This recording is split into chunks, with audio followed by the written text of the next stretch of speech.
All Indiana Politics is your premier source for Indiana politics, focusing on issues that matter to you. I still want us to be the best in the Midwest. We can't afford another lockdown. Give the citizens of this country the relief they need. Education in the state of Indiana remains priority number one. In-depth, nonpartisan coverage. We don't know exactly where the economy will be in January. People are worried with good reason. Exclusive interviews with Indiana's political leaders. We have the resources here in the state of Indiana to care for those who are in need. Expert analysis on critical legislation. We need to reform those laws. This recovery is going to take some time. We've got to anticipate that there'll be a budget shortfall. From Wish TV, this is All Indiana Politics Podcast on the All Indiana Podcast Network. Good Sunday morning. Welcome to another edition of All Indiana Politics. I'm Phil Sanchez. Governor Eric Holcomb will end his time in office in 1 month. He reflects on his 8 years in office with News 8's Tim Spears. What do you think your legacy will be? I think people will reflectively look back on this 8 years and hopefully see it as a time of significant growth in terms of economic development, which is paramount in the sense that that helps you fund everything else you do. If your economy's not growing, it makes everything else harder. I hope people look back and think, you know, we grew a lot together as families, communities, as a state, regions, and we were able to do things that we talked about for years. Finish I-69, double track the South Shoreline, bring in multiple billion-dollar investments. And so much of that happened after the pandemic. How do you feel like you handled it? The pandemic? Yes. Well, it wasn't just but you're asking me, so it was we. This was a global pandemic of which no one alive was aware of the impact in 1918. And for sure didn't have social media forces at work and play, spreading mis and disinformation, and the facts on the ground changing from very credible, trusted sources. And so for us, I give us really high marks in terms of understanding that we weren't going to please everyone. Anytime you ask someone to take into consideration changes in their individual liberties, you're not going to get 100% agreement on anything. With the benefit of hindsight, do you think the state should have responded differently at all during the pandemic? Well, what do they say? Hindsight's 20/20. I mean, you could spend the rest of your days second guessing, but when you're in the pocket and you're getting rushed, you rely on your team. Everyone had to pitch in, and I'm just proud of what they did. And I won't second guess decisions that we made. Were they all right? Probably not. Were they all wrong? No. We were seen as a model in so many different respects, and I'm proud of each and every person that came to work every single day, didn't sleep for many days, and was undeterred. Do you have any regrets from your time in office? I'm not a guy that, I don't want to start singing Frank Sinatra. Regrets, I've had a few, but too few to mention, but I'm not a person that regrets. I try to learn from any disappointment I may have had. I'm disappointed in a number of things. We didn't, mostly revolving around progress we didn't make, or enough progress we didn't make. We've improved our infant mortality rates, but not enough. And that's haunting or maddening to me. So regret's probably too strong of a word.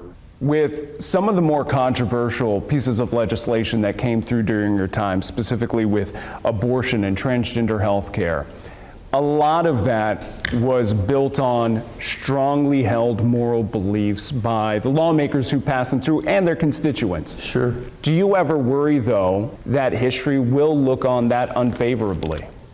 This is where the people's work is done. And it's very reflective of what's going on in the world at the time. And I'm very aware that the pendulum in society swings and issues ebb and flow. And so I would say don't be surprised by it or be worried by it. If you're here, it's part of your job.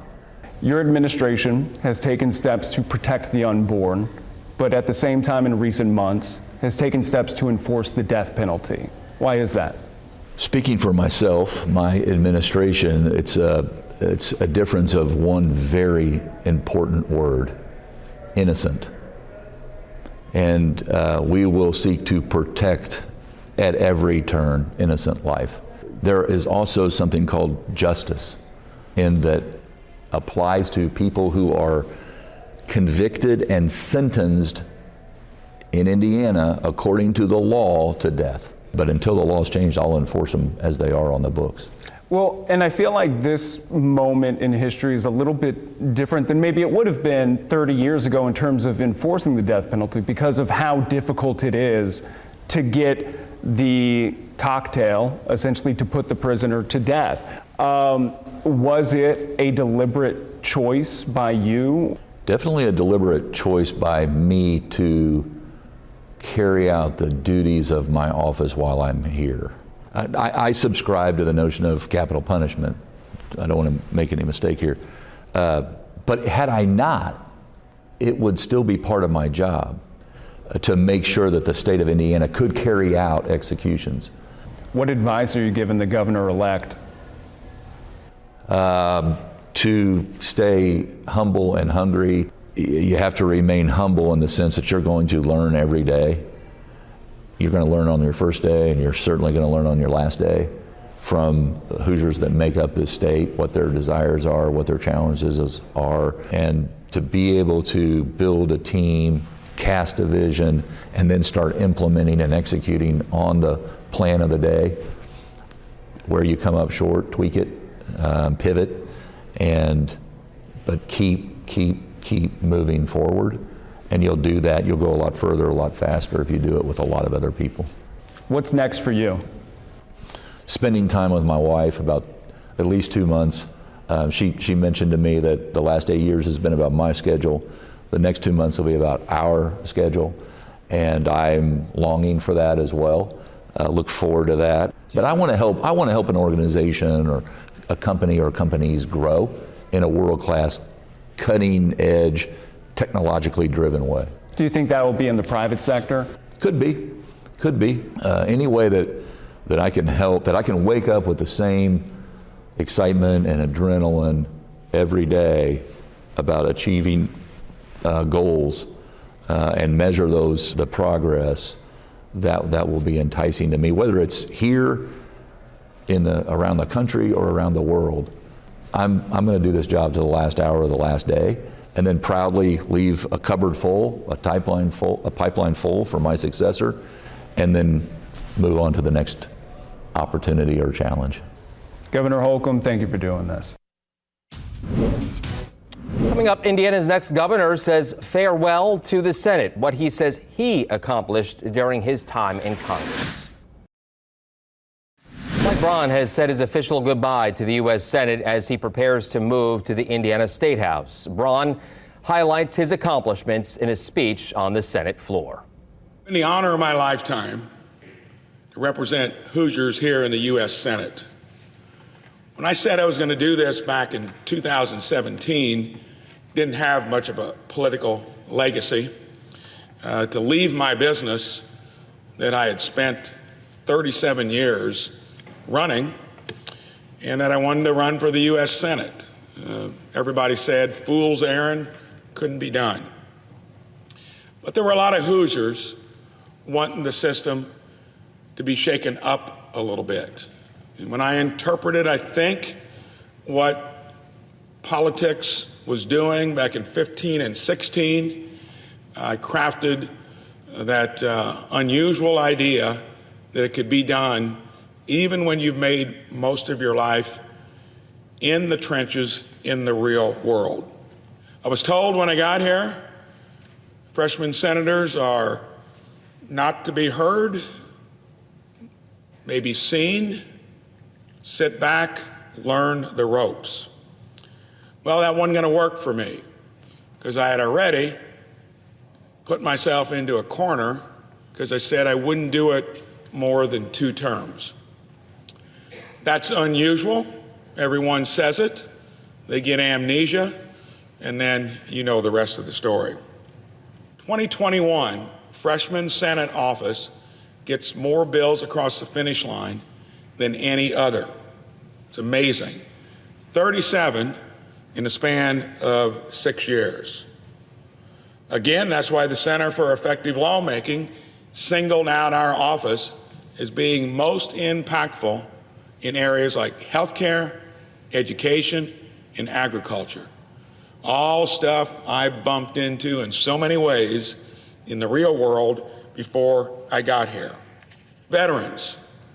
That's an issue in many different ways. Those that serve our country still have trouble getting basic benefits, especially as it relates here in the federal government where most of them come from.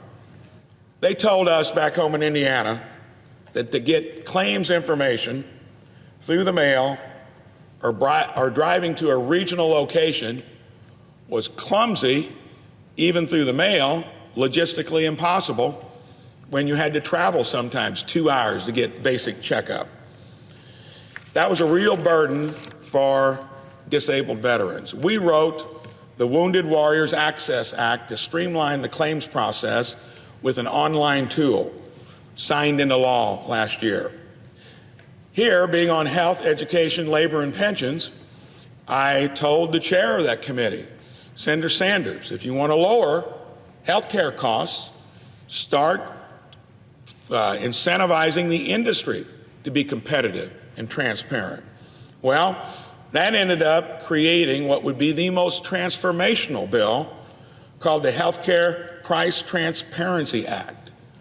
And when you're getting someone like Senator Bernie Sanders and Mike Braun, the two loudest voices in the Senate on health care reform, that's a modern miracle. And that bill is there as a template, already strongly bipartisan. Some of the features of it could be dropped into reforms that we do even this year. In the real world, you got to live within your means. Borrowing money from our kids and grandkids is not a business plan that's going to work. How do we turn things around? The best thing, we are not flying blind here. There's an instruction manual. It's called the Constitution, especially the 10th Amendment. As the federal government has struggled, the states have been a laboratory for how you fix things. That's where the innovation is going to come from in the next decade. And I'm so excited to lead that charge back home in Indiana. It was so hard to get here in the first place. The question I get asked most, why wouldn't you stay? Well, I kind of explained that a little bit earlier, that I believe in term limits, and it was an either-or choice. Either run for governor or serve another term here. I'm not going to lose sight of what I've been a part of. All right, coming up, Indiana's best political team debates Governor Holcomb's legacy.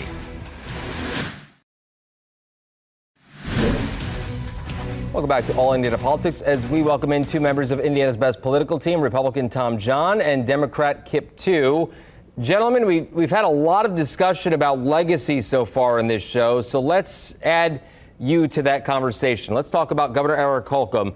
Tom, I want to start with you this week. For you, what is the legacy of Eric Holcomb, and what are the high points for you over the past 8 years? Well, I think what you've seen is steady government towards improving the lives of Hoosiers and the state of our state. You've seen in his time $150 billion $154 billion in invested growth in our GDP. You've seen him reduce the debt of the state. You've seen him invest in important things like Ready Grants, which the state's investment has led to $22 billion of investment in our communities throughout our state. You've seen him invest in mental health. You've seen a reduction in opioid deaths.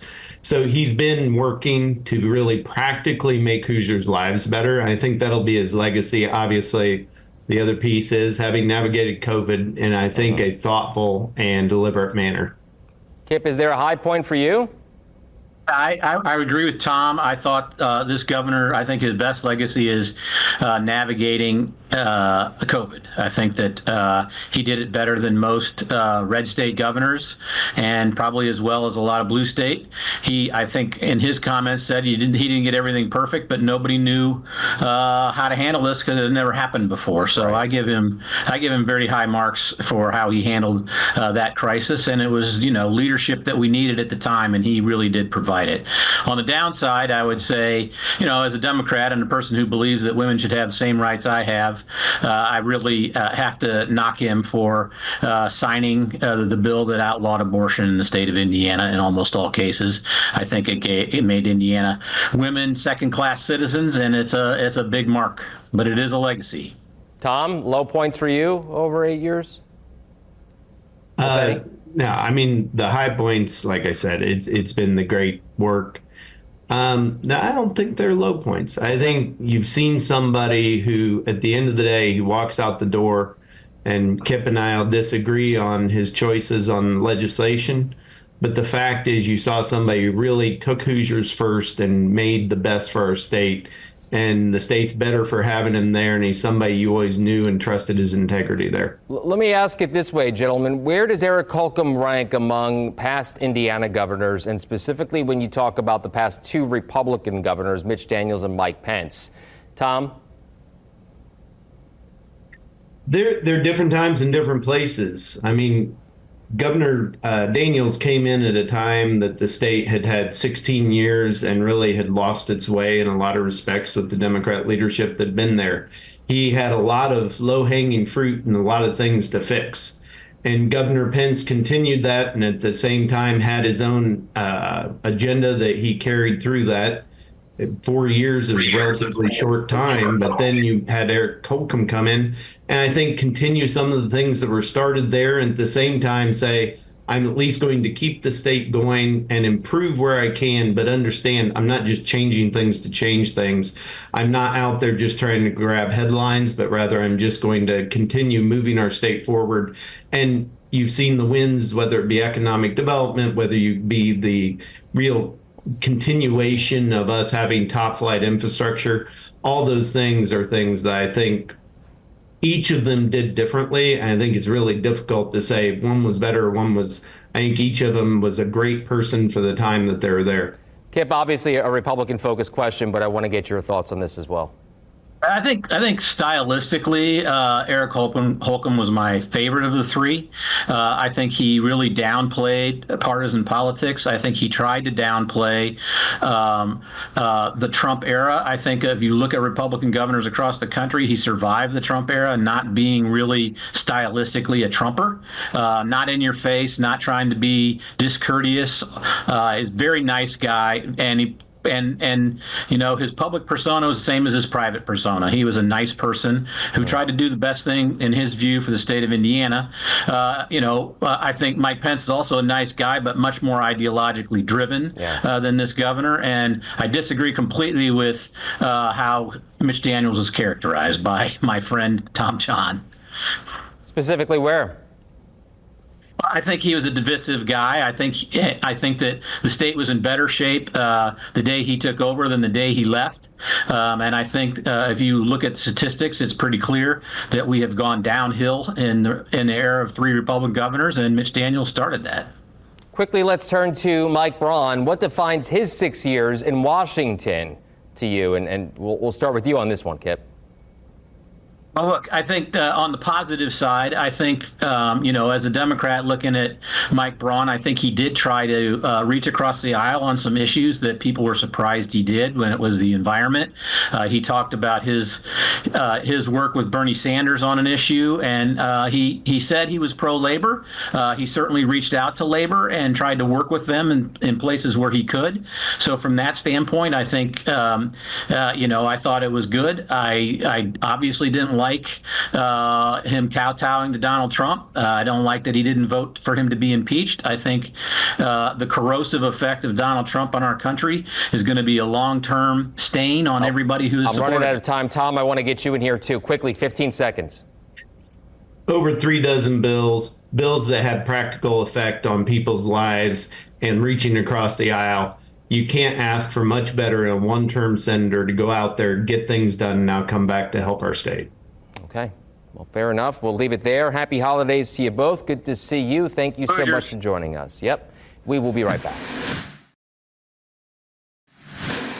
All right, that's it for us for now. Thank you for joining us for All Indiana Politics this week. We'll be back here, of course, next Sunday morning, as always, at 9:30. And be sure to check out the All Indiana Politics podcast online at wishtv.com. Have a great rest of your weekend. From Wish TV, this is All Indiana Politics Podcast on the All Indiana Podcast Network.